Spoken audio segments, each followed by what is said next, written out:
curso introductorio de virología impartido por el Dr. Vincent Racaniello en la Universidad de Columbia en Nueva York. Para cualquier tipo de comentarios o dudas acerca de este curso, el correo electrónico, así como la dirección de Twitter del Dr. Racaniello, se muestran en la diapositiva. La producción de estas clases en su versión en español fue realizada en el Instituto de Biotecnología de la Universidad Nacional Autónoma de México, con la dirección de la doctora Susana López Charretón.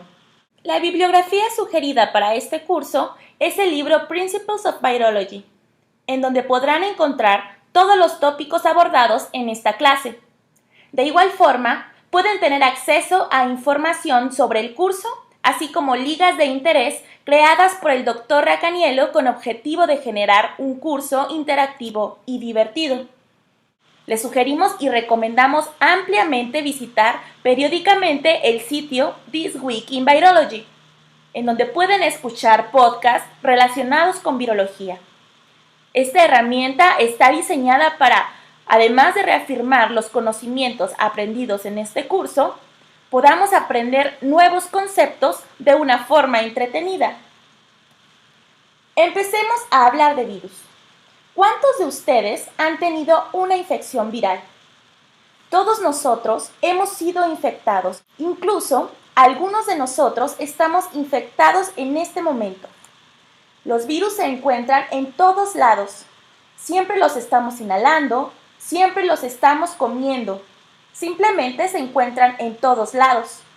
Y la cantidad de virus presente es espectacular. Vamos a aprender más acerca de esto en el curso. Además de estar en todos lados, también poseemos genoma viral en nuestro material genético. Cada uno de nosotros lo tiene. Incluso hay genoma viral presente en nuestra línea germinal, las que hemos heredado de nuestros padres y que les pasaremos a nuestros hijos. Los virus infectan a todo ser viviente en el planeta.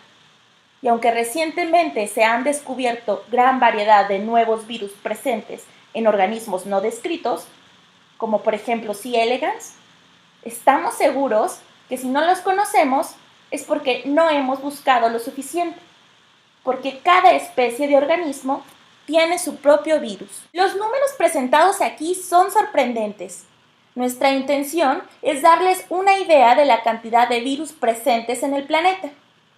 Considerando simplemente a los bacteriófagos, estos son virus que infectan bacterias, y el mostrado aquí, que se observa como una máquina de inyección de DNA, es un tipo de bacteriófago denominado fago T. Aproximadamente 10 a la 30 bacteriófagos se encuentran presentes en los suministros de agua mundiales. Este es un número realmente grande. Permítanme ilustrar en dos maneras la enormidad de este número. Un bacteriófago pesa alrededor de un femtogramo. Si multiplicamos este peso por 10 a la 30, obtenemos una biomasa 1000 veces superior a la de todos los elefantes del planeta. Esto es enorme. Como son virus que no se pueden ver, este dato te da una idea de cuántos de ellos hay. Por otro lado, en una cucharada de agua de mar hay 5 millones de partículas de virus.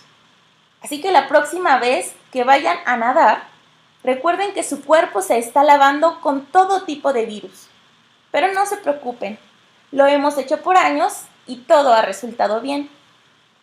Ahora bien, si tomamos estos 10 a la 30 bacteriófagos y se alinean cabeza con cola, esta línea de fagos será más de 200 millones de años luz. Esta es una larga distancia. Solo para ilustrarla, la galaxia que se encuentra más cerca de nosotros es la de Andrómeda y se encuentra a 2.5 millones de años luz de distancia. Nuestra línea de fagos iría mucho más allá. Estos ejemplos son para darles una idea de cuántos virus hay en el planeta. Las ballenas están infectadas con unos pequeños virus de RNA llamados calcivirus. Este virus puede causar gastroenteritis y erupciones cutáneas en ballenas. Algunas veces, estos virus también nos infectan. En el curso vamos a hablar de la gastroenteritis causada por este virus. Una ballena infectada excreta 10 a la 13 partículas por día. Así que la próxima vez que vean un documental de Discovery Channel con una ballena nadando en el océano, piensen en el número de partículas virales que está excretando y cómo éstas contribuyen a la cantidad total del virus en el mundo. Ahora bien, hoy justo en el planeta hay 10 a la 16 genomas de VIH presentes. Esto es el material genético del virus de la inmunodeficiencia humana adquirida. Este es también un número grandísimo. Aquí está un ejemplo de cuán grande es. En el mundo tenemos un poco más de 20 medicamentos antirretrovirales para el tratamiento de personas que se encuentran infectados por VIH, es decir, gente que tiene SIDA. En este 10 a la 16 genomas de VIH que se encuentran circulando en el mundo, ya están presentes mutaciones de resistencia a todos estos fármacos antirretrovirales. Incluso aún si seguimos descubriendo nuevos medicamentos cada año, toda la resistencia otorgada por mutaciones ya se encuentra presente. Así de grande es este número. Tenemos entonces un gran número de virus que nos rodean todo el tiempo. Sin embargo, la gran mayoría de nosotros realmente nos encontramos saludables. Esto es a causa del gran sistema inmunológico que poseemos y empleamos para deshacernos de la mayoría de las infecciones. Y solamente cuando este sistema se ha agotado es cuando presentamos problemas. Esto ocurre muy frecuentemente en casos de infección por VIH. Puede ocurrir también si son inmunosuprimidos por un trasplante de órgano o si se tiene alguna otra infección viral, como el sarampión, el cual genera una supresión del sistema inmune. Es entonces cuando una infección viral muy común, como un resfriado, puede ser letal. Es por eso que debemos de estar realmente agradecidos con nuestro sistema inmune por esta gran protección que tenemos, porque como dijimos anteriormente, estamos continuamente bombardeados por una cantidad enorme de virus. La mayoría de nosotros nos encontramos seguramente infectados de al menos 2 de estos virus del herpes mostrados en esta diapositiva. Entre los más comunes son los virus del herpes simple, el virus de la varicela, el virus de Epstein-Barr. Todos tenemos por lo menos 2 de ellos, o quizás más, y una vez que fuimos infectados con este tipo de virus, lo será de por vida. No podemos deshacernos de este tipo de infecciones. Como hemos dicho antes, tenemos el genoma de varios virus integrado en nuestro material genético. En la diapositiva se muestra la variabilidad de secuencias de este tipo relacionadas con retrovirus, una clase particular de virus que integra su material genético en el DNA celular. Estas secuencias integradas van desde virus completos, denominados retrovirus endógenos, hasta pequeñas partes de estos genomas virales. Vamos a aprender más acerca de esto en las siguientes clases. Todas estas secuencias tienen diferentes nombres, como pueden ver aquí en la diapositiva. También se puede observar un número muy interesante. Este corresponde al número de copia de cada una de estas secuencias que se encuentra integrado en nuestros genomas. Y como pueden observar, van desde unos cientos a más de miles de millones. 42% de nuestro DNA está compuesto de secuencias de retrovirus. Esto es casi la mitad de nuestro genoma.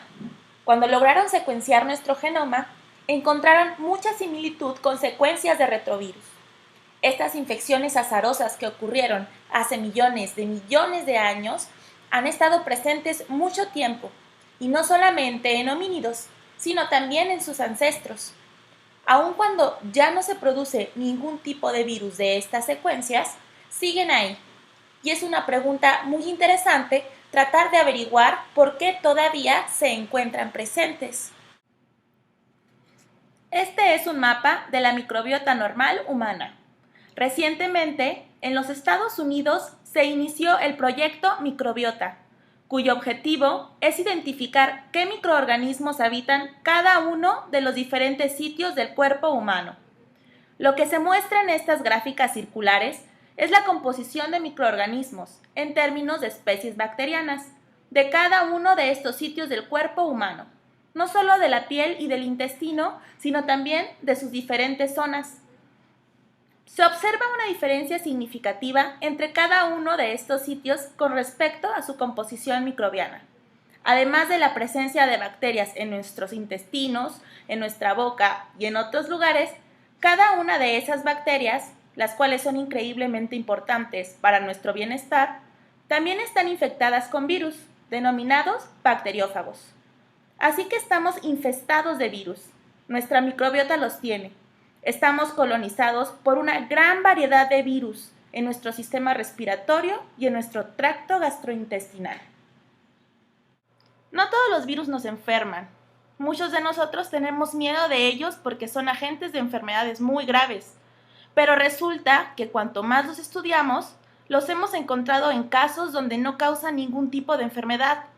Y es cuando descubrimos que la gran mayoría de ellos pueden no tener un efecto nocivo en nosotros. Y aquí un ejemplo. Entre el 70 y el 90% de la población mundial está infectada con un virus pequeño de DNA llamado virus JC, que pertenece a la familia de los poliomavirus. Y podemos decir que si se tiene un sistema inmunológico saludable, esta infección no tiene consecuencias de ningún tipo. De hecho, se sabe que existen varios tipos de este virus en la población humana, y de hecho se ha utilizado como marcador para realizar seguimientos de la migración de los seres humanos a través del tiempo. Esta información se observa en el mapa de la diapositiva. El mapa ilustra las migraciones humanas a partir de África, de acuerdo con las secuencias del genoma humano de varias culturas, y esto demuestra cómo se movió la población desde África a Europa, Asia, Australia y América del Sur. Por otro lado, la línea punteada se refiere a la información obtenida al seguir el virus JC en la población.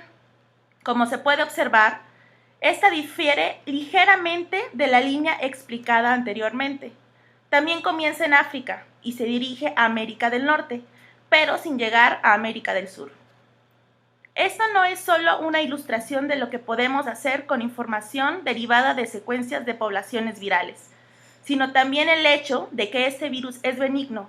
Aparentemente no nos perjudica en forma alguna tras su infección, y quizás pueda ser algo positivo para nosotros. Sin embargo, aún no sabemos lo que puede ser. Hay muchos otros ejemplos de virus buenos. Uno de mis favoritos es un virus que se establece en una planta. Esta planta es una especie de hierba que crece muy bien a temperaturas superiores a los 50 grados centígrados. Este tipo de condiciones a menudo se tienen en los veranos de Yellowstone, donde estas hierbas crecen muy cerca de los geysers. La capacidad de estas plantas para sobrevivir a altas temperaturas depende de que estén colonizadas por un hongo, Curbularia protuberata, y este a su vez tiene que estar infectado por un virus. De esta forma, si eliminamos al virus del hongo y dejamos al hongo en la planta, esta última no sobrevivirá a 55 grados centígrados. De igual forma, si se separa al hongo de la planta, el hongo no puede sobrevivir sin la planta.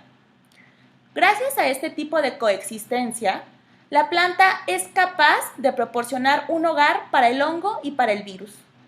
Hay muchos ejemplos de este tipo en la naturaleza que son realmente fascinantes. Así que básicamente, los virus son increíbles y lo que pretendemos hacer en este curso es enseñarles y mostrarles por qué son increíbles. ¿Y cómo vamos a hacer esto? Este curso es, probablemente, muy diferente de otros cursos de virología. Trataremos de enseñarles un panorama completo. No vamos a ofrecerles una lección acerca del virus de la gripe o del herpes o de la viruela, porque esa no sería una manera de darles una introducción general a la virología. Primero es necesario tener una visión global y aprender los principios básicos. que nos ayudarán a apreciar las grandes obras de la virología. Si estudiáramos virus por virus, terminaríamos aprendiendo acerca de una colección aislada de virus y enfermedades. Esto no tiene sentido alguno. Queremos unificar toda esta información de modo que seamos capaces de leer acerca de un nuevo virus en el futuro y al instante entender qué es lo que está sucediendo. Realmente queremos que entiendan a los virus. Una vez entendidos, no tendremos miedo de ellos. Queremos que aprendan los fundamentos acerca de estas moléculas mágicas que maravillan a las mentes preparadas y asustan a los ignorantes. La mayoría de la gente tiene miedo de ellos porque no los conocen. Y recibimos cualquier clase de información derivada de la prensa popular y de las películas, lo cual siempre está relacionado con enfermedades. Básicamente porque este tipo de fuentes tienen que ganar dinero y lo hacen con estrategias amarillistas. Si dijeran la verdad, no sería tan impactante. Así que queremos explicar por qué los virus son interesantes y atrayentes. El resultado de este curso será que más gente en el mundo aprecie y conozca lo que realmente está sucediendo. Además, podrán tomar decisiones sobre cuestiones de vacunación u otros asuntos relacionados con la salud que puedan surgir algún día. La forma en que enseñamos virología en este curso se basa en algunos principios generales de los virus que hemos observado en todos ellos y que se muestran aquí. En primer lugar, todos los virus tienen un genoma que está empaquetado dentro de una partícula. Una partícula es un dispositivo de protección que permite que el genoma viral se transmita de una célula a otra. Todos los virus de los que vamos a hablar son particulados. En segundo lugar, el genoma viral tiene toda la información para la producción de nuevas partículas virales. Y finalmente, estos genomas se pueden establecer y replicar en poblaciones hospederas. Esta es su intención. Realmente, todo esto es acerca del genoma viral. La capa que rodea el genoma es solo un vehículo. El genoma contiene toda la información para replicarse y establecerse en las poblaciones, pero no puede hacerlo por sí mismo. Los virus son parásitos obligados. Solo pueden funcionar en el interior de una célula huésped. En realidad, el parásito es el genoma viral, porque la cápside de la partícula se pierde tan pronto como ésta entra en la célula. De esta forma, el genoma viral es un parásito que requiere a la célula. Y aún más fundamental, todos los virus tienen que hacer su propio RNA mensajero. Este es un requisito central en la replicación de todos los virus, ya que este RNA mensajero es el que será traducido por la célula. El virus no puede traducir proteínas a partir de RNA mensajero. La célula tiene que hacerlo todo el tiempo. Cada virus, sin importar qué tan diferente sea su genoma, tiene que producir su RNA mensajero. Y debido a que los virus son parásitos, su estudio no solo nos enseña acerca de ellos, sino que también nos dan información sobre muchas células, incluso información acerca de los organismos que infectan. Muchos de los avances de la biología de estos últimos 40 años se han derivado del estudio de las infecciones virales.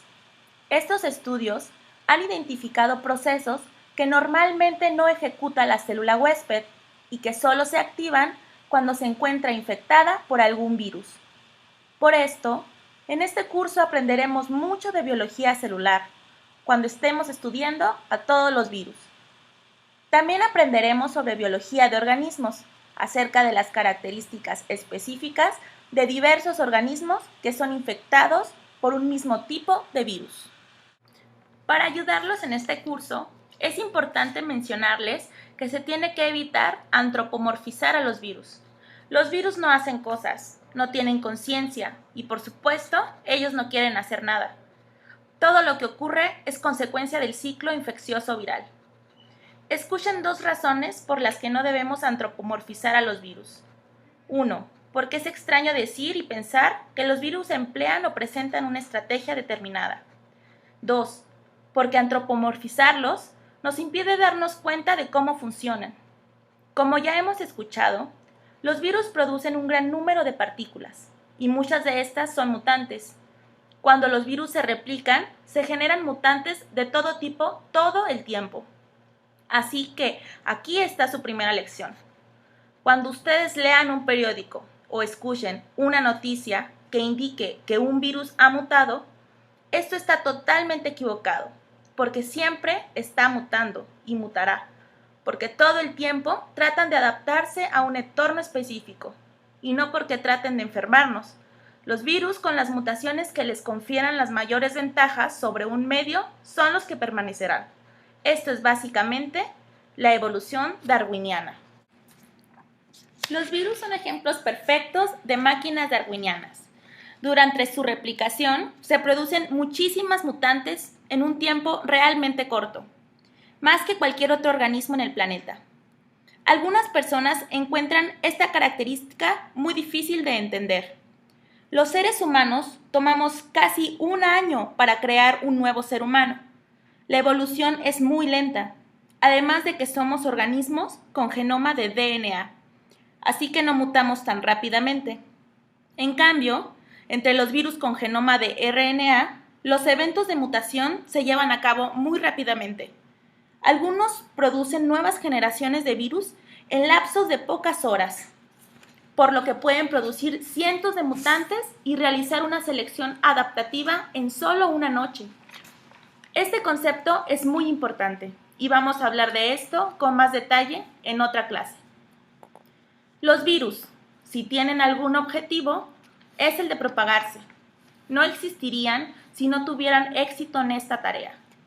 Matar al hospedero no es una buena estrategia para propagarse, y como se verá en las clases siguientes, a menudo el efecto de una infección viral sobre el hospedero, la enfermedad, inclusive la muerte, es un efecto indirecto de los virus. Es realmente la respuesta del huésped. A menudo, la respuesta inmunológica del hospedero es la que causa más daño que los propios virus. Por lo tanto, los virus evolucionan para llegar a un equilibrio, en donde se repliquen productivamente en su huésped, pero sin eliminarlo. Y por supuesto, los virus no deben replicarse de forma pasiva, porque entonces el hospedero los eliminaría. Por lo anterior, es que este equilibrio ha sido seleccionado a través de muchos años de evolución. Cuando finalicemos este curso, conocerán más acerca de las células debido a que todos los procesos virales nos enseñan el cómo es que las células del hospedero funcionan e interactúan entre sí. Entenderemos cómo los genomas virales almacenan y codifican la información. También que existen diferentes tipos de genomas virales, bRNA, de DNA, RNA de cadena sencilla, RNA de cadena doble, etc. También en este curso aprenderán cómo los virus causan enfermedades. Esto se denomina patogénesis.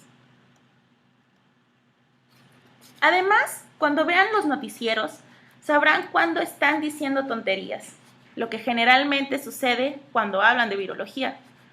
Esta es una impresión de pantalla del noticiero de CNN en 2009. En ese entonces, una nueva cepa pandémica de gripe había surgido, la influenza de origen porcino, H1N1.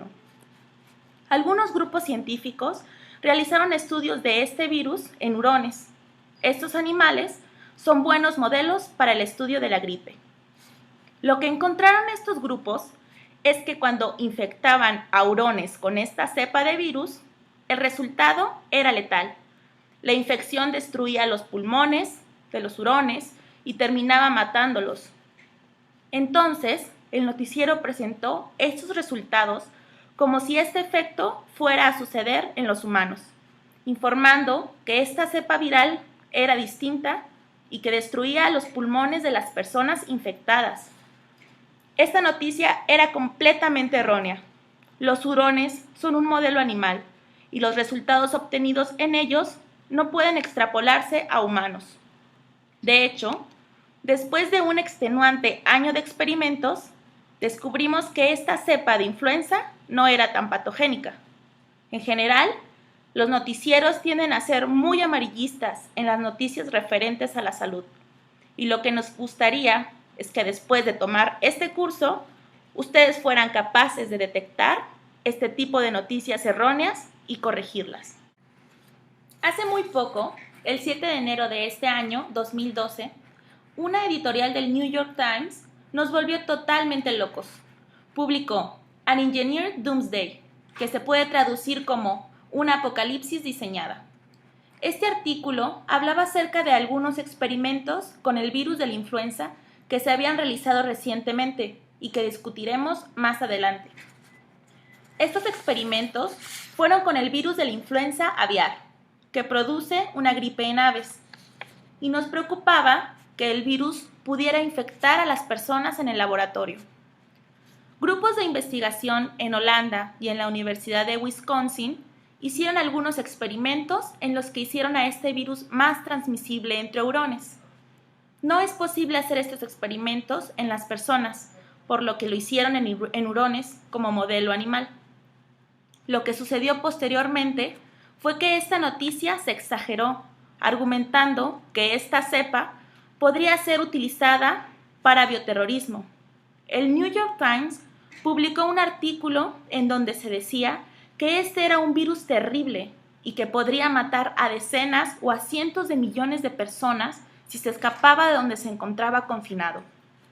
No existe ninguna evidencia científica para decir que este virus pueda matar a decenas o a cientos de millones de personas. Por este tipo de escándalos mediáticos, los grupos de investigación no quieren publicar sus resultados. Es en este curso en donde queremos que en el futuro sean capaces de leer este tipo de publicaciones y argumentar por qué están mal. De hecho, una de las actividades finales sugeridas para este curso es ver la película Contagio y escribir 3 cosas erróneas que están sucediendo en esta película. En este curso estudiaremos básicamente a los virus, a virus que infectan animales. Sin embargo, como mencionamos anteriormente, hay muchísimos más virus que infectan a todo tipo de células. Sin embargo, no podemos estudiarlos a todos. No disponemos del tiempo suficiente para hacerlo. Si quisiéramos hablar de todos estos virus, necesitaríamos otro curso. Empecemos a hablar de los comienzos de la virología. Tendremos toda una clase sobre la evolución más adelante. Pero ahora, solo quiero decirles la edad que creemos que tienen los virus. Sabemos que ya existían alrededor de la época en que los dinosaurios poblaban la Tierra, que es aproximadamente 250 millones de años atrás. ¿Cómo lo sabemos? Tenemos nuevas formas de secuenciar para hacer lo que llamamos un reloj molecular. Podemos secuenciar distintos tipos de virus de distintos tiempos y podemos analizar sus diferencias para calcular desde qué tiempos estos virus estaban presentes. Con base en estos análisis, podemos decir que algunos de los virus del herpes probablemente infectaron a los dinosaurios. ¿Pueden ustedes imaginarse a los dinosaurios con fiebre? También podemos analizar las secuencias integradas en nuestro genoma que corresponden a un virus. Los animales no solo tienen secuencias de retrovirus, sino también de otros virus. Si se comparan estas secuencias con las del genoma de especies cercanas, se puede rastrear cuándo se produjo la integración de estas secuencias virales. Algunas de ellas sucedieron hace millones de años atrás. Han existido por mucho tiempo. Sospechamos que los virus probablemente fueron las primeras entidades que se desarrollaron en la Tierra, hace muchos años, antes de la generación de la vida celular. Existen registros históricos muy antiguos que sugieren que las enfermedades virales se presentaron desde 700 años antes de Cristo. Este jarrón tiene escrito: aquí este rebelde, el rabioso Héctor, lleva la carga. Cita de la Ilíada de Homero, y que probablemente se refiere a la enfermedad causada por el virus de la rabia. La siguiente imagen es una talla egipcia que data del 1580 hasta 1350 a.C. En ella se muestra a un sacerdote joven con una pierna que se observa más pequeña que la otra, fenotipo que se conoce es causado por la poliomielitis. Esto podría ser uno de los primeros casos de polio en la historia, pero de nuevo, no podemos estar seguros. Es muy difícil conseguir virus de este tipo de materiales. Se pueden rescatar bacterias en ejemplares muy viejos, pero aún no se han podido rescatar virus. Ya desde el siglo XI, gente de pueblos pequeños practicaba la prevención de las infecciones virales, sin saber siquiera que existían los virus en ese entonces, es decir, el agente etiológico de estas enfermedades era completamente desconocido. Hubo personas que se enfermaron y otras, muy inteligentemente, observaron que el que sobrevivió a las enfermedades nunca se enfermó de esa misma forma de nuevo. La viruela fue uno de los grandes asesinos en aquel entonces, y la gente de China observó que los sobrevivientes de la viruela fueron resistentes a las infecciones posteriores por viruela. Es entonces cuando comienzan a practicar lo que ellos llamaban la variolización, en donde se inoculaba a individuos sanos con fluidos obtenidos de las vesículas eruptivas de las personas levemente enfermas. Esta fue la primera forma de vacunación. Por supuesto, el problema fue que una gran cantidad de personas perdieron la vida, ya que se utilizaba como inmunizante el mismo virus causante de la enfermedad. Esta práctica se llevó a cabo durante mucho tiempo. La señora que se observa en la imagen es Lady Montagu, quien inició la variolización en el Reino Unido. Su marido fue embajador de Turquía, donde practicaban la variolización. Incluso en las antiguas colonias de Estados Unidos, Adams John se hizo famoso al aplicar esta práctica en sus hijos para protegerlos contra la infección. Fue hasta 1790 cuando Edward Jenner cambió este panorama. En lugar de utilizar un virus virulento para inocular en personas, él hizo la observación de que las personas que ordeñaban a las vacas se contagiaban de viruela vacuna, puesto que tenían vesículas eruptivas en las manos. Lo interesante fue que nunca se enfermaban de viruela, por lo que concluyó, cualquiera que sea el agente etiológico debe ser similar a aquel que infecta a las personas. Fue entonces cuando decidió utilizar viruela vacuna para inmunizar a un niño, probando y estableciendo la vacunación.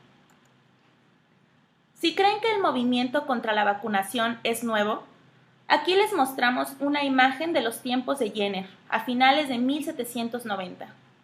Él comenzó a inmunizar a las personas contra la viruela con la viruela derivada de las vacas, y de inmediato la gente opinó que esto no traería nada bueno, argumentando que iban a crecer partes de vaca en los diferentes lugares del cuerpo en donde Jenner aplicara la vacuna. Para preparar el terreno en el descubrimiento de los primeros virus, vamos a hablar de cómo era la microbiología en tiempos antiguos, porque como todos ustedes saben, la virología es un campo de la microbiología. Comencemos con Anton van Leeuwenhoek. Él era un holandés fabricante de lentes en los años 1600 y fue quien construyó el primer microscopio. Este lo pueden observar en la diapositiva. Fue la primera persona en ver cosas muy pequeñas, en todo tipo de muestras. En esos tiempos, nadie sabía que esas cosas existieran. Solo estaban conscientes de lo que podían ver con sus propios ojos. Las personas, plantas, insectos, etc. Pero él estableció que había microorganismos en el agua y en todo tipo de líquidos, incluso en nuestro cuerpo. Esta fue la primera vez que se comprobó que había muchas otras cosas, además de lo que se podía ver a simple vista. Louis Pasteur continuó más tarde en 1800. Fue él quien dijo que los microorganismos no se originaban de manera espontánea, sino que estos se multiplican y son seres vivos. Se presentó un gran debate entre él y sus opositores, partidarios de la generación espontánea. Sus famosos experimentos consistieron en hervir un caldo nutritivo en un matraz cuello de cisne que se observa en la diapositiva. Este matraz evitaba el crecimiento de bacterias, a menos que el caldo se inoculara con ellas.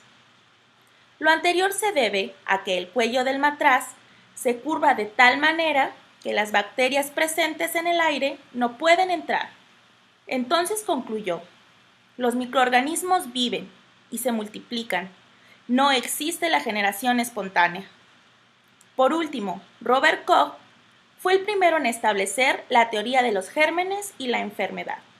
Él estableció una serie de requisitos para demostrar que existen microorganismos capaces de causar una enfermedad que se conocen como los postulados de Koch.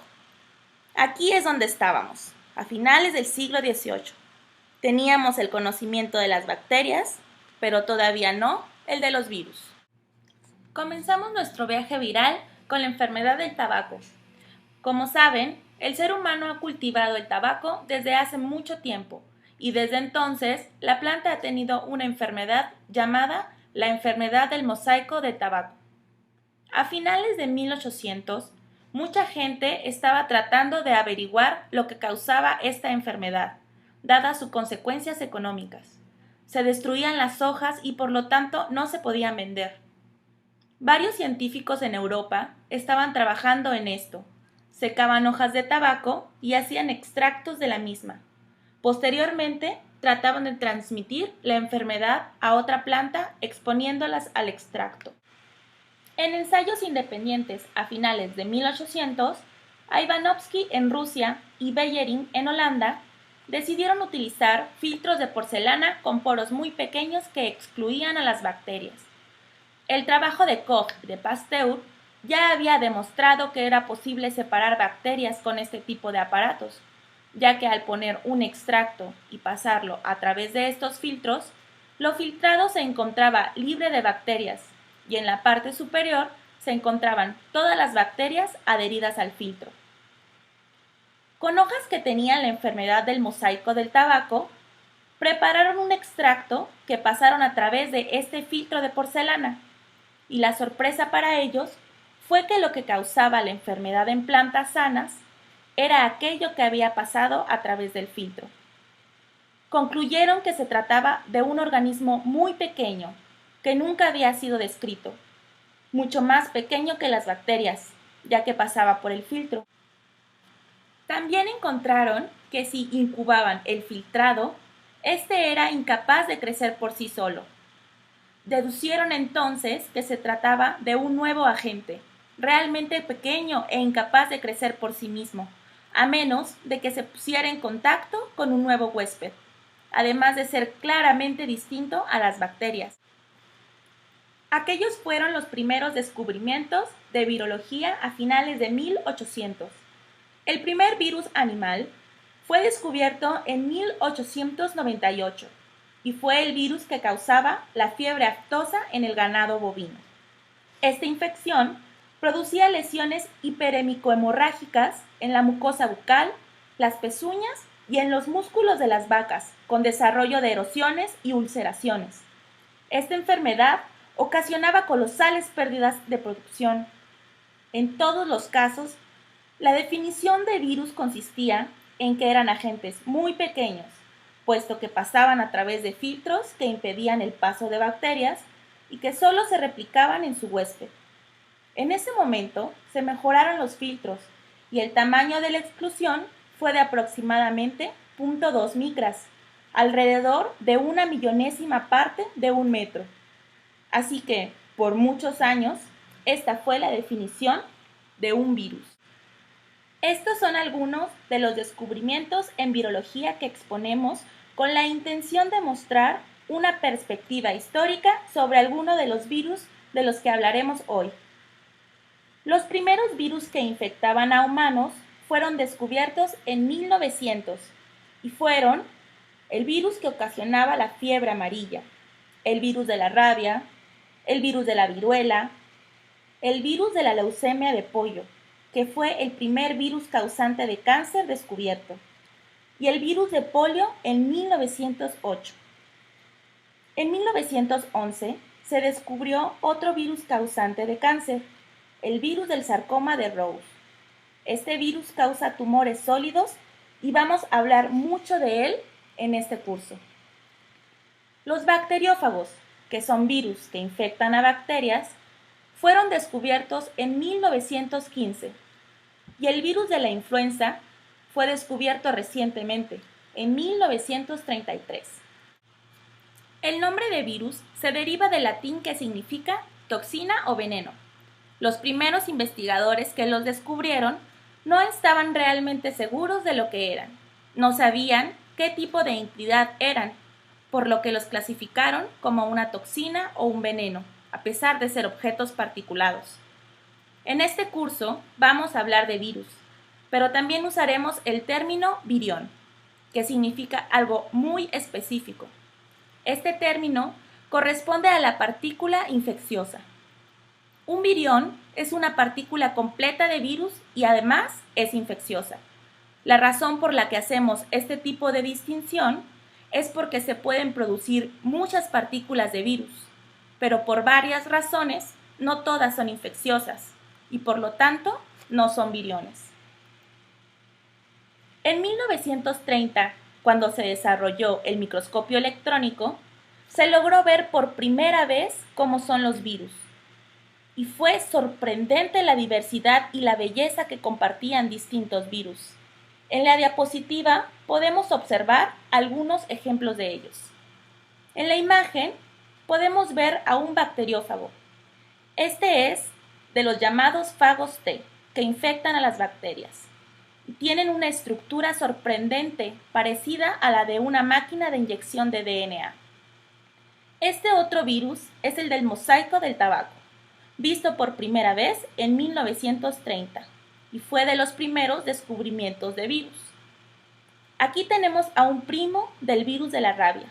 Se llama BSV y ocasiona úlceras en las vacas. Generalmente, a los investigadores no les gusta trabajar con el virus de la rabia, ya que es muy peligroso, por lo que trabajan con BSV, que es un pariente muy cercano. Y por último, tenemos a rotavirus, que es un virus recientemente descubierto y que causa gastroenteritis agudas en niños menores de 2 años. Actualmente sabemos muchos más detalles acerca de los virus desde su descubrimiento hace unos 100 años. Conocemos las estructuras tridimensionales de muchos virus, por ejemplo, el presentado en la diapositiva. Este es un modelo tridimensional de la estructura de poliovirus. Estos son modelos en los que se representan las coordenadas X, Y y Z de cada átomo que compone a la partícula. Se utiliza un equipo computacional para construir el modelo. Aquí les presentamos dos resoluciones diferentes y pueden observar cómo la superficie de la partícula no es lisa, tiene distintas formas y texturas. Estas tienen una función biológica. Incluso sabemos la fórmula química para poliovirus. Esto en base a la secuencia de su genoma, con la que se puede determinar la cantidad de carbono, hidrógeno, nitrógeno de sus aminoácidos. Entonces, ¿qué es un virus? Tenemos una serie de definiciones. Primero, son realmente pequeños. Recuerden que inicialmente se definió que podían atravesar filtros de 0.2 micrones, pero esta observación no es suficiente, como veremos en unos minutos. Segundo, son parásitos, lo que simplemente significa que se benefician a expensas de otro organismo. Esto basado en que los virus tienen que estar dentro de una célula hospedera para poder multiplicarse. Y tercero, no creemos que los virus sean seres vivos, pero esto es en realidad un debate en curso. Sin embargo, nosotros los hemos categorizado en la parte no viva.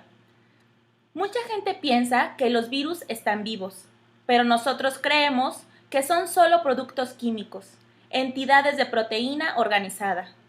Una partícula de virus por sí solo no puede hacer nada.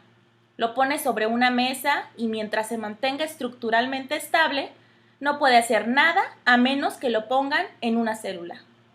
Ahora, una vez que infectan a una célula, Se puede decir que las células infectadas por el virus viven, y eso es correcto, pero la partícula del virus en sí no lo es. Los virus siempre necesitan una célula huésped.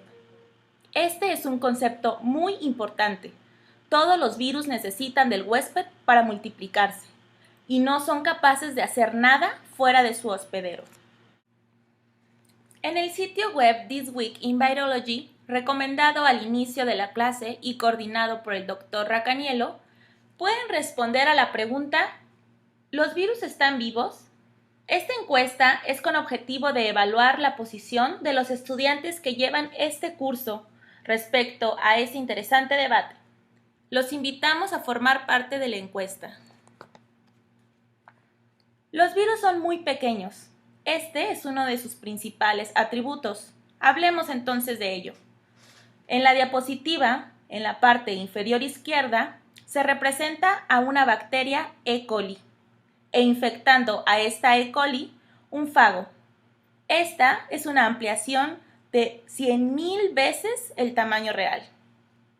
El virus del mosaico del tabaco, TMB, se observa también en la diapositiva y es más pequeño que una E. coli. En la parte superior se puede ver representado al virus que ocasiona el SIDA, el VIH. Este es un virus relativamente grande, como pueden observar.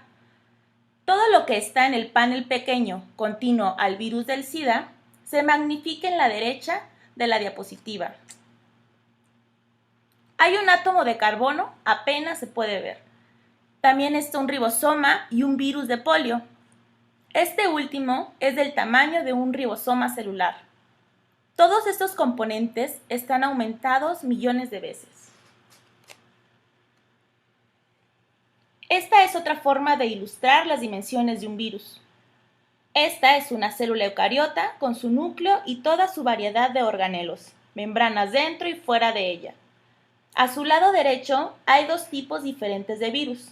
El virus del herpes, que es el grande, y poliovirus, el más pequeño. Ampliando la imagen, se puede ver que el virus de polio es aproximadamente del mismo tamaño de los ribosomas, aproximadamente unos 30 nanómetros de diámetro. El virus del herpes es alrededor de 10 veces más grande que los ribosomas. Podemos ver que los virus, respecto a las células, son muy pequeños. Y la vieja pregunta, ¿cuántos virus caben en la cabeza de un alfiler? Depende obviamente de qué virus estemos hablando. Los más pequeños son de aproximadamente 20 nanómetros, mientras que los más grandes son de 750 nanómetros. En la diapositiva se observa la cabeza de un alfiler, que es de aproximadamente 2000 micrones de diámetro, mucho mayor que los 0.2 micrones de los filtros usados para la definición de virus. Encima de la cabeza del alfiler está una partícula de polvo, fácilmente visible, y también hay un cabello que la cruza. Además de esto, hay una colección de cosas que no podemos observar. Un par de glóbulos rojos, una levadura, una bacteria y un virus que se logra ver a duras penas. El dato interesante es el siguiente. Podemos poner 500 millones de rinovirus en la cabeza de un alfiler. Siempre que estornudamos, despedimos miles de millones de partículas de rinovirus que potencialmente podrían infectar a miles de personas. Sin embargo, la mayoría de estas partículas, al ser despedidas al aire, se inactivan. Hace unos años se descubrió un virus muy distinto y que cambió el concepto que se tenía de virus. Este virus es enorme y, de hecho, se pueden ver bajo un simple microscopio de luz. Esta es una foto de la célula infectada con estos virus llamados mimivirus, y son las manchas oscuras que se observan dentro de la célula. Esta imagen es una micrografía electrónica, pero como decíamos, esto también se puede ver por microscopía de luz visible debido al gran tamaño de este virus. En esta diapositiva se muestra una imagen de un mimivirus y su anfitrión en la naturaleza, una amiba. Es ahí en donde fue descubierto, en una torre de agua francesa que estaba contaminada con amibas. En un inicio pensaron que estos virus eran bacterias, puesto que eran realmente grandes. Tienen una cápside de aproximadamente 400 nanómetros de diámetro y además presentan a su alrededor unas fibrillas que lo hacen tener un total de 700 nanómetros de diámetro. Claramente, esta partícula no va a pasar por un filtro de 0.2 micrones. Primera observación y definición de un virus años atrás, como ya explicamos anteriormente. Estos son virus grandes y hay muchos otros que hemos descubierto que tienen DNA en sus genomas y se encuentran entre los más grandes que conocemos. Este mimivirus en particular tiene un genoma de DNA compuesto de 1.3 millones de pares de bases. Increíblemente, este genoma es más grande que el de algunas bacterias. Además, se sabe que estos genomas codifican para una cantidad increíble de lo que pensábamos eran solamente proteínas celulares, como la tRNA sintetasa, grupos de enzimas para el metabolismo de lípidos y azúcares. Ningún otro virus codifica ese tipo de enzimas. Estos virus no pueden traducir sus RNAs mensajeros, ya que no tienen la maquinaria de traducción completa. Es por eso que necesitan la maquinaria de la célula. Tal vez hay algo en la evolución que nos dé pistas acerca del origen de estos virus. Retomaremos este tema en clases posteriores. Por ahora, queremos que entiendan que la definición establecida anteriormente de 0.2 micras ya no puede seguir aplicándose en la definición de virus. Los virus pueden tener un genoma, ya sea de DNA o de RNA. Este genoma se introduce en una célula huésped y dirige la síntesis de los componentes requeridos para la producción de nuevos virus. Los componentes virales son ensamblados para formar nuevas partículas virales.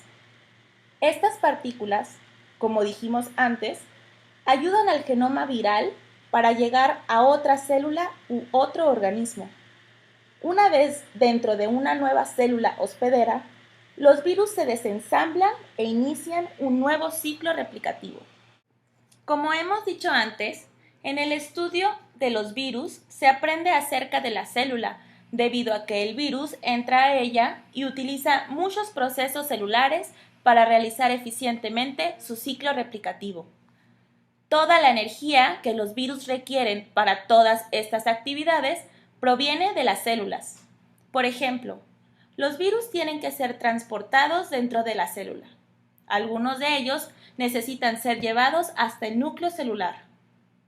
También, una vez que los virus están ensamblados, necesitan ser transportados al exterior celular. Para estas actividades, los virus utilizan vías celulares de transporte que implican varios grupos de proteínas, entre ellas el citoesqueleto. Muchas veces, para que ese transporte se lleve a cabo, se necesitan modificaciones de proteínas que son realizadas por la célula. Este es solo un ejemplo del por qué los virus dependen de la célula para todos sus procesos. Un punto importante que queremos que entiendan es la idea de cómo los virus se multiplican. Si tomamos una bacteria e inoculamos un cultivo con una sola, sabemos que después de un cierto tiempo, la bacteria se divide en dos y luego obtendremos 4 y 8 y 16, así sucesivamente. Esto se denomina fisión binaria. Cuando los virus fueron descubiertos, muchos pensaron que así era como se multiplicaban, pero no es lo que sucede. Resulta que los virus no se multiplican por fisión binaria. Cuando un virus infecta a una célula, este dirige la producción de sus componentes virales, que posteriormente se ensamblan en muchos virus nuevos, y no solamente en dos. La estrategia de replicación viral es hacer muchas piezas y ensamblar el producto final. Vamos a aprender más de la replicación viral en las siguientes clases. pero por ahora solamente es necesario saber que los virus no se replican por fisión binaria, sino por estrategias alternas. Los virus se clasifican de una forma muy concreta. Vamos a ver muchos de estos nombres durante todo el curso, así que esto es para que puedan familiarizarse con lo que estamos estudiando. Utilizamos un sistema jerárquico de clasificación muy clásica que se utiliza para los seres vivos: filum, reino y clase. Los virus están clasificados también en órdenes, familias, géneros y especies. Así, pongamos el ejemplo de rotavirus. Pertenece a la familia Reoviridae, es del género Rotavirus y de especie tiene a rotavirus A, B, C, D, E, F y G. ¿Cómo se clasifican los virus? Es una pregunta muy interesante. Una serie de criterios se han utilizado para caracterizar virus que están presentes en todas formas y tamaños, como podemos observar en la diapositiva. Algunos de estos criterios de clasificación son naturaleza y polaridad del material genético, la simetría de sus cápsides, la presencia o no de una envoltura lipídica y, por último, las dimensiones de una partícula viral también han servido para clasificar a los virus. Algunas de ellas, como podemos observar, son realmente pequeñas. Por otro lado, los mimivirus son enormes. El trabajo de clasificación de virus se realiza por un comité llamado ICTV y tienen un sitio web que se puede observar en la diapositiva. Hasta el momento se han clasificado más de 40.000 virus en 6 órdenes, 87 familias, 349 géneros y 2.284 especies. Pero esto es nada. Como discutimos anteriormente, en una cucharada de mar hay tanta cantidad y variedad de virus, y la mayoría de ellos son nuevos, que esta clasificación sigue siendo todavía muy elemental. Déjenos darles 2 ejemplos de lo que podemos hacer en aras del descubrimiento de nuevos virus. En años recientes, las últimas tecnologías de secuenciación se han ido perfeccionando. Podemos ahora secuenciar a bajos costos y con altas eficiencias. Entonces, lo que la comunidad científica está haciendo actualmente es tomar muestras de ambientes inhóspitos, secuenciar todos los ácidos nucleicos presentes en estas muestras y, con ayuda de herramientas bioinformáticas, armar y definir qué son esas secuencias y ver qué organismos coexisten en esos nichos ecológicos. Estos estudios se conocen como análisis metagenómicos. De hecho, la virología está en una transición muy importante. Está evolucionando de ser una disciplina en la que se efectuaban experimentos individuales en el laboratorio con intención de identificar un virus, a ser actualmente una disciplina renovada, en donde los bioinformáticos se sientan frente a su computadora y analizan miles de secuencias en busca de virus. En la diapositiva mostramos un ejemplo de un estudio metagenómico que se realizó en el lago limnopolar de la Antártida. Este es un lago de agua dulce y se encuentra congelado la mayor parte del año. Sin embargo, en la primavera se descongela un poco y se genera agua fresca en el lago. Los individuos que se observan en la imagen hicieron un agujero en el hielo, tomaron muestras de agua fresca, que posteriormente llevaron al laboratorio para su secuenciación, con intención de identificar qué tipos de virus se encontraban presentes en este ambiente. Esta información fue muy interesante, considerando que el lago se encuentra congelado la mayor parte del tiempo, por lo tanto, tiene una población microbiana muy limitada. En este estudio encontraron 10.000 nuevas especies de virus, pertenecientes a 12 familias, es decir, una diversidad sorprendente, considerando que la muestra fue tomada de un solo lago, localizado en una zona restringida. Actualmente, este tipo de estudios metagenómicos se están realizando constantemente. Otro estudio muy interesante fue uno en el que se analizaron los virus presentes en aguas residuales. Este grupo de trabajo tomó muestras de 3 diferentes plantas de tratamiento de aguas residuales, una en Pittsburgh, una en Barcelona y una en Abu Dhabi. Tomaron 10 litros de aguas residuales y purificaron los viriones contenidos en estas muestras. Extrajeron el DNA y obtuvieron la información de la secuencia contenida en esos viriones mediante pirosecuenciación, que es una forma especial de obtener secuencias en un tiempo muy corto. Además, observaron en el microscopio electrónico estas mismas muestras y, como se observa en la imagen, identificaron varias partículas virales presentes en estas aguas residuales. Encontraron bacteriófagos, virus que nos infectan a nosotros, a plantas y a insectos, por mencionar algunos. Y cuando analizaron las secuencias obtenidas por pirosecuenciación, resultados representados en la gráfica de la derecha, la gran mayoría, más de 596.146 secuencias individuales, eran desconocidas. Había virus totalmente nuevos, es decir, que no tenían semejanza con ninguno otro antes descrito. Encontraron también secuencias correspondientes a bacterias, hongos, humanos y también identificaron 8.000 virus ya conocidos y 37.000 virus bacterianos. Todo esto fue encontrado en aguas residuales. Las aguas residuales consisten de material de desecho humano, ese que pasa a través de nuestro tracto intestinal. Los virus encontrados en este estudio metagenómico provienen de nosotros. Esta es una nueva área de la virología. Cada vez más frecuentemente, los investigadores realizan este tipo de análisis en nichos ecológicos muy distintos. Cualquier cosa que podamos pensar es interesante de analizar, es válido. Desde un análisis de puertas de edificios, análisis de las ratas que viven en los subterráneos.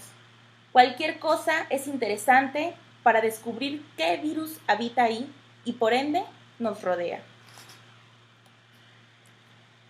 La pregunta clave que analizaremos en las próximas clases es: ¿qué es el genoma viral? Fue hasta 1950 cuando se reconoció que el ácido nucleico presente en las partículas virales, que puede ser DNA o RNA, era realmente la información genética del virus. Recordemos que en la década de 1940 se había demostrado que el DNA era parte de la información genética de las bacterias. Entonces había un debate acerca de si la información genética estaba contenida en las proteínas o en el DNA. Por otro lado, para los virus, esto no había sido todavía definido, sino hasta 1950. Hoy en día, esto parece elemental, pero en aquel entonces encontrar que el DNA viral era en realidad la información genética inició el desarrollo de la biología molecular. Vamos a mostrarles ahora el experimento que se utilizó para definir que los ácidos nucleicos contenidos en el virión eran en realidad su material genético. Este fue un experimento muy famoso en el que se utilizó una licuadora y fue realizado por Alfred Hershey y Martha Chase en 1952.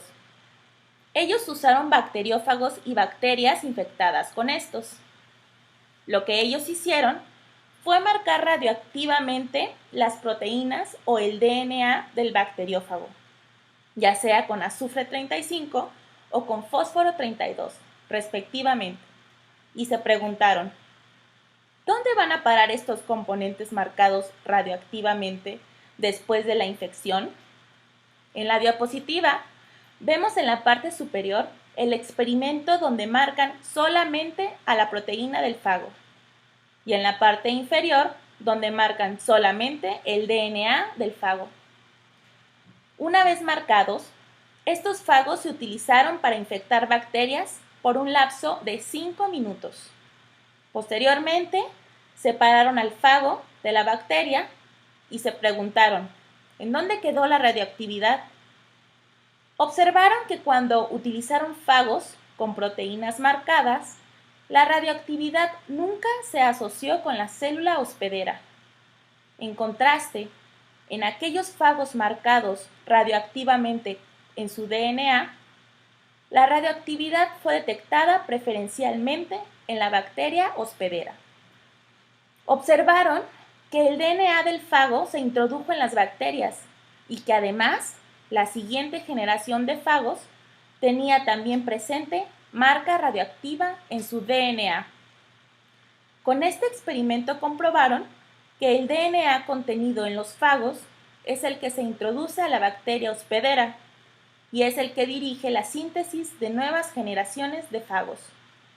Esto sucedió en 1952.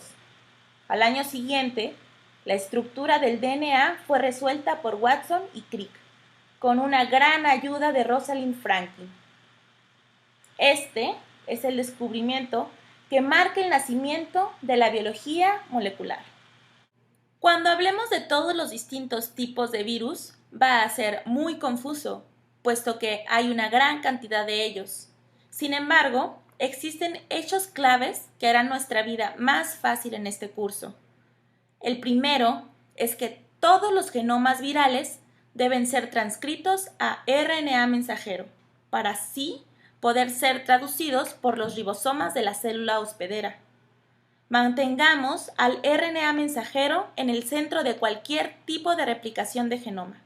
De esta forma, será mucho más fácil entender todos los tipos de genomas virales.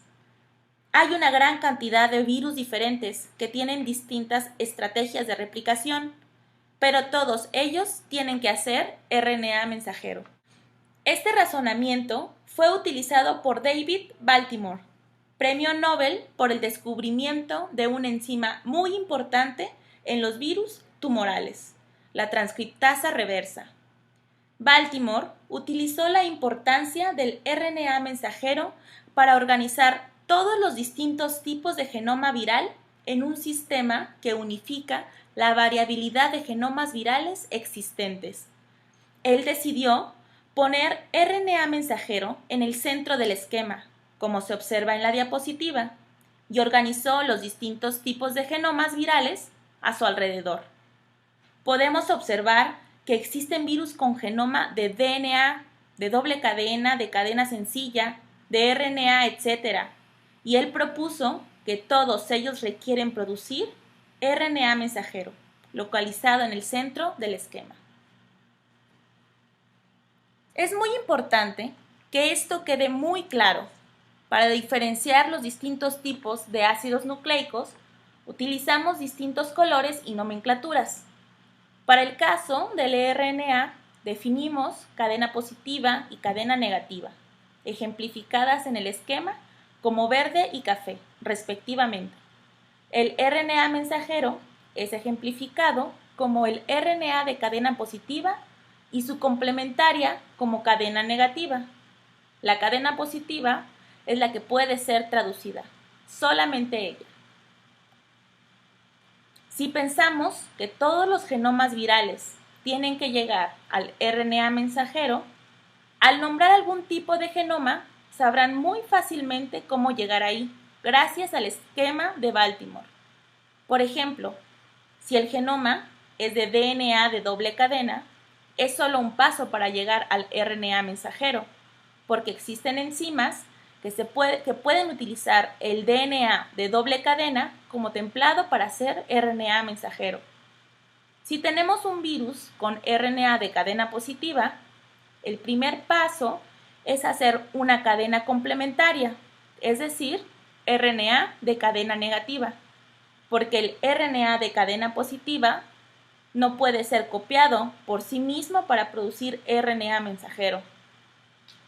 Hay también un tipo particular de virus, el virus de la hepatitis C, que tiene un genoma de DNA de doble cadena.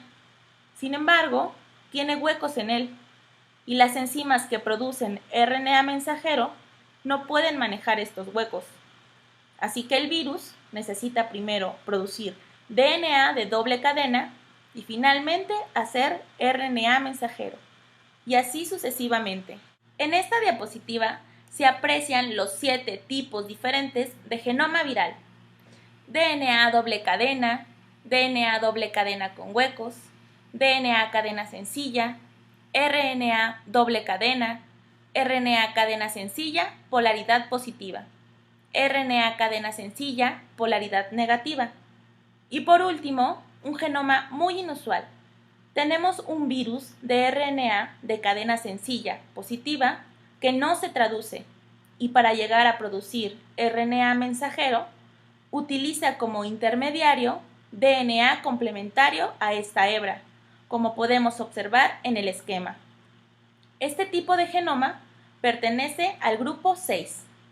Esta es una estrategia muy problemática, porque para todos los demás, la estrategia para llegar al RNA mensajero tiene un poco más de lógica. Este es el esquema de Baltimore, que organizó todo un mundo de diferentes genomas virales. La próxima clase vamos a empezar a aprender más de cada uno de estos genomas y a comprender cómo es que se replican.